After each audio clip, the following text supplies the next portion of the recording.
व्यवस्था जब तक चलती है तब तक चलती रहती है और जब यही व्यवस्था ध्वस्त हो जाती है तो फिर मानस पटल पर छाए लखनऊओं का मुस्कुराना बंद हो जाता है। कानपुर में कहर सी हो जाती है जिंदगी, प्रयागराज में फोकट के हो जाते हैं प्राण पखेरु, औरैया में तिल तिल कर अंत होती है जिंदगी और इस कोढ़ में खास तब पैदा हो जाता है जब नौकरशाही इस पर भी बोलती है कि राम राज बना हुआ है हिंदुस्तान के सबसे बड़े सूबे में। आज का हमारा सीधा सा सवाल है, बेबसी की चीखें हैं, दर्द की दहाड़े हैं, क्या व्यवस्था के लिए हम केवल आंकड़े और पहाड़े हैं? उत्तर मध्य प्रदेश। कोई नहीं डॉक्टर है, बनाओ वीडियो, बेचारे ये लोग क्या करेंगे? कोई डॉक्टर है देखने वाला कि यहाँ शासन प्रशासन कोई होते हुए भी कोई किसी की इलाज नहीं कर, लोग मर रहे हैं। करेंगे स्वस्थ स्वास्थ्य सेवाओं और बेफिक्रियों से भरे सिस्टम में फंसे इंसानी जिंदगी के लिए भला इससे बड़ी त्रासदी और क्या हो सकती है? त्रासदी ही तो है हुकूमत और हकीमों को ये बताना पड़े कि साहब हम इंसान हैं, पशुओं सा सलूक खुदा के लिए हमसे न करो। जरा देखिए मरीजों के बीच एक शव कई घंटों से बेड पर पड़ा था, लेकिन किसी को इस बात का एहसास नहीं हुआ कि शव हटना चाहिए। यकीन करना मुश्किल होता है कि हम किसी सिस्टम में जी रहे हैं। ऐसे हालात तो खाना बदोश जिंदगी के माहौल में भी नहीं बनते होंगे। ये देखिए, एक मुर्दा पड़ा है 4 दिन से, एक मुर्दा 4 दिन से पड़ा है। बिहार का है ये, बिहार का मुर्दा, इसको कोई ले जाने वाला नहीं है। हालात एक जगह से हो तो तसल्ली की जाए, लेकिन प्रतापगढ़ से प्रयागराज तक, लखनऊ से लेकर कानपुर तक कलंक की कहानियों की लंबी फहरिस्त है। तो फिर क्या कहा जाए? तस्वीरें धुंधली जरूर हैं, लेकिन इसकी विभीषिका को आप फिर भी समझ जाएंगे।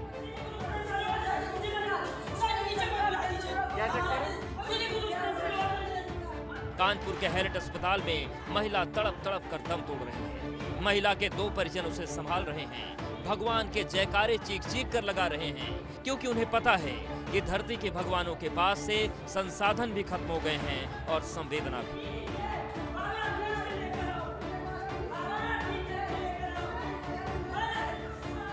संवेदना की बात इसलिए क्योंकि जब महिला तड़प रही थी तब डॉक्टर वहां नहीं आए और मौत के बाद तुर्रा छोड़ा गया कि परिजनों की लापरवाही ने महिला की जान ली।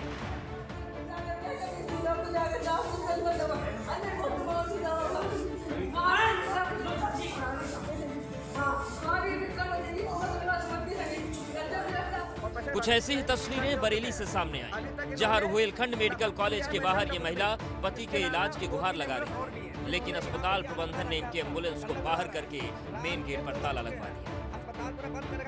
हमारे पति है या कितनी देर से खड़े यहाँ पे? अरे 9 बजे से खड़े हैं। पहले गाड़ी अंदर कर दी, 2 घंटे अंदर रखी, फिर बाहर निकाल दी गाड़ी। क्या बोल रहे हैं ये लोग? ये कह रहे हैं मतलब बेड ही खाली नहीं है। बेड खाली नहीं है? तो पहले अंदर कर ली, 2 घंटे अंदर खड़ी रही, फिर बाहर कर दी। तो करीब कितने घंटे हो चुके हैं आप यहाँ पे? हमें 3 घंटे हो गए यहाँ पर। ये भर्ती नहीं कर रहे हैं? 9 बजे से हम वहाँ से घूम रहे हैं, घर से निकले हुए हैं। हमारे पास कितनी हालत खराब है, लहटी बात कपड़ों में ही कर रहे हैं। 9 बजे से खड़े पड़े हैं आप लोग हैं? हाँ, तो भर्ती नहीं कर रहे हैं? नहीं कर रहे हैं। उन्होंने अस्पताल के गेट का ताला मार दिया है। एक तरफ बदहाली है तो दूसरी तरफ उन माननीयों की मनमानी जिन पर हालात को संभालने की जिम्मेदारी है। मुरादाबाद में हो रहे इस जश्न की तस्वीर को देखिए। यहाँ पर सूबे के पंचायती राज मंत्री भूपेंद्र सिंह के बेटे की शादी हो रही है, लेकिन मास्क के दुखों को छोड़कर किसी के चेहरे पर नजर नहीं आएगा। जब व्यवस्था संभालने वालों का ये हाल हो तो समझना मुश्किल नहीं कि प्रदेश किस वजह से एक एक सांस के लिए तड़प रहा है। बदहाली से भरे इस हालात में हर किसी के जहन में सवाल है कि हम उधार सरीखी जिंदगी को कब तक ढोते फिरेंगे। हाल ही में नौकरी से वीआरएस लेकर एमएलसी बने एके शर्मा से जब एबीपी गंगा ने सवाल किया तो वो मौन होकर निकल गए। बनारस में सर आपको प्रधानमंत्री ने यहाँ का प्रभारी बनाया है। सर जनता करा रही है, ऑक्सीजन की कमी है। सर जनता जवाब चाहती है, एबीपी गंगा के दर्शक जवाब चाहते हैं। क्या है स्थिति? तो हालात देखकर आप समझ जाइए कि आपकी जिंदगी आपके ही हाथ में है। अगर लापरवाही हुई, तबीयत बिगड़ी, तो फिर अस्पताल, ऑक्सीजन, इंजेक्शन मिलेगा या नहीं, ये बात यक्ष प्रश्न हो जाएगी। ऐसे में उत्तर मांग रहा है प्रदेश कि कब सुधरेंगे हालात और कब बंद होगा आंकड़ों और दावों का खेल। बेबसी की चीखें हैं, दर्द की दहाड़े हैं, क्या व्यवस्था के लिए हम केवल आंकड़े और पहाड़े हैं? उत्तर मध्य प्रदेश।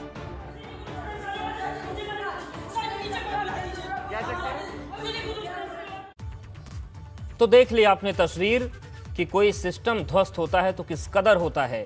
प्रतापगढ़ की बात करिए, प्रयागराज की बात करिए, कानपुर, लखनऊ, किसी भी जिले की बात कर लीजिए, उत्तर से लेकर दक्षिण तक, पूरब से लेकर पश्चिम तक हालात ऐसे हो गए हैं कि अगर अस्पताल जाने की नौबत आई तो फिर भगवान ही आपका मालिक है। सीधे मेहमानों को रुख करते हैं। डॉक्टर रमा श्रीवास्तव जुड़ गई हैं, अध्यक्ष आईएमए लखनऊ, और राजीव उपाध्याय जी, अध्यक्ष आईएमए आगरा। आप दोनों का बहुत स्वागत है।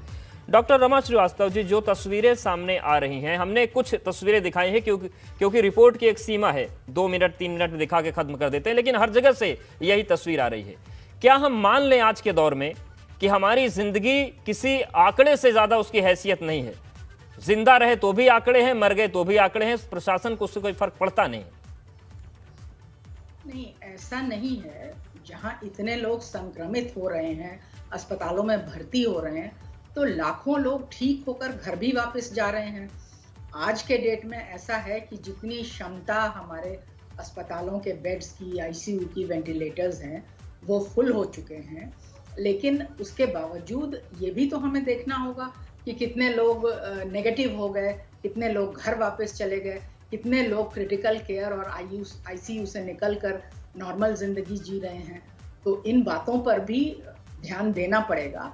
हाँ, ये सच है कि आज की तारीख में ऑक्सीजन की कमी हो रही है, बेड्स की कमी हो रही है, क्योंकि मरीजों की संख्या बहुत ज़्यादा हो गई है। जितना अपेक्षित था उससे कम 50 गुना ज़्यादा मरीज भर्ती हो रहे हैं, और उसमें कई लोग ऐसे हैं जो डर की वजह से भर्ती होना चाह रहे हैं या डिस्चार्ज नहीं होना चाह रहे हैं। ये भी एक मुश्किल हो गई है अस्पताल वालों के साथ कि जो जिनका ट्रीटमेंट घर में हो सकता है, जो रिकवर कर चुके हैं, 80% रिकवर कर चुके हैं और विथ ट्रीटमेंट घर में रह सकते हैं, नेगेटिव भी हो चुके हैं, लेकिन डर की वजह से वो अस्पताल नहीं छोड़ना चाह रहे। बिल्कुल, ये डर बहुत ज्यादा हावी हो गया, उस पर भी आएंगे कि आखिर इस डर से कैसे निपटा जाए। लेकिन डॉक्टर राजीव उपाध्याय जी, सवाल ये है कि 1 साल से इस महामारी से हम लड़ रहे हैं, हमने जश्न भी बहुत जल्दी मना लिया, अन्य देशों से पहले जश्न मना लिया। क्या यही चूकें हो गई? क्योंकि जब पूरी दुनिया ये कह रही थी कि दूसरी लहर आएगी, लेकिन उस दूसरी लहर को दरकिनार करने का, उसको हल्के में लेने की सजा भारत को मिल रही है क्या? पहले भी कह चुका हूँ, अभी भी कह रहा हूँ, जितना इलाज और प्रशासन का ध्यान जाता है इस बीमारी की तरफ, उतनी जनता जागरूक और सहयोग नहीं कर रही है। जनता को भी बहुत अपनी जिम्मेदारी निभानी होगी। इसमें ये बीमारी में सबसे पहले कहा जाता था, बड़ा तेज़ी से और जिम्मेदारी से कहा जाता था, mask mask mask, distance distance distance, hygiene hygiene hygiene. लेकिन कोई सुनने समझने तैयार नहीं था। मैं यहाँ सिटी में रहता हूँ, थोड़ा सा भी बाहर आउटर पर जाता था, कोई भी आदमी न मास्क लगाता था, न डिस्टेंसिंग थी, और इतना जमघट रहता था। जब सरकार समझा रही है, बता रही है, अपने देश के प्रधानमंत्री तक आपको बता रहे हैं कि आपको हाइजीन मेंटेन रखनी है, आपको डिस्टेंस बनानी है, आपको मास्क लगाना है। आप कुछ नहीं मास्क लगाते, अपना गमछा वगैरह लगाइए, उससे ही काफ़ी कुछ सेफ्टी है। लेकिन कोई तैयारी नहीं था। ये लापरवाही उनकी तरफ से। थोड़ा वैक्सीन हमारे 45 से ऊपर को अभी लग रही है, थोड़ा और जल्दी लग जाती, क्योंकि वैक्सीन लगने वालों का 70% उससे थोड़ा सा सेफ्टी होती है, 70% इफेक्टिव है। फिर भी क्योंकि म्यूटेंट अब की बार आया है, ये थोड़ा और अलग है, और ये इसकी विरुलेंसी थोड़ा सा ज़्यादा है, इसलिए हम लोगों को दिक्कत हो रही है। और ये लापरवाही के साथ साथ वायरस की म्यूटेंसी है जो हम लोगों को परेशान। बिल्कुल, लेकिन डॉक्टर राजीव जी, जनता की लापरवाही है, इससे कोई इनकार नहीं है। लेकिन जब ये कहा जा रहा था कि कोरोना या कोई भी वायरस अपना स्वरूप बदलता है, रूप बदलता है, तो लापरवाही तो सरकार के स्तर पर भी हुई कि 1 साल में हम वो इंफ्रास्ट्रक्चर नहीं खड़ा कर पाए कि दूसरी लहर के सामने बेबस हैं, सड़क पर मरीज मर रहे हैं, सीएमओ कार्यालय के सामने मरीज मर रहे हैं, और सर तड़प तड़प कर मर रहे हैं।